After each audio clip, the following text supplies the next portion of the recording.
Saya Andi Aso, relawan pembina berbagi pangkep. Sekarang Jumat 21 Juli 2023 kita akan kolaborasi bersama Peduli Duafa untuk mengunjungi pejuang sembuh yang mungkin ada di rumah pasien namanya Ase. Dia lumpuh dari sejak 7 bulan lalu lah.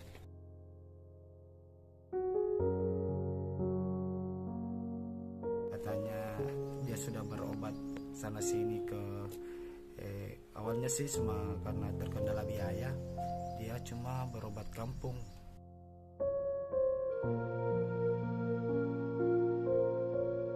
Ini ada sedikit bantuan pengobatan buat Bapak Ase dari PP Peduli Harapan, Peduli Berbagi dan Peduli Duafa untuk biaya pengobatannya, Bu.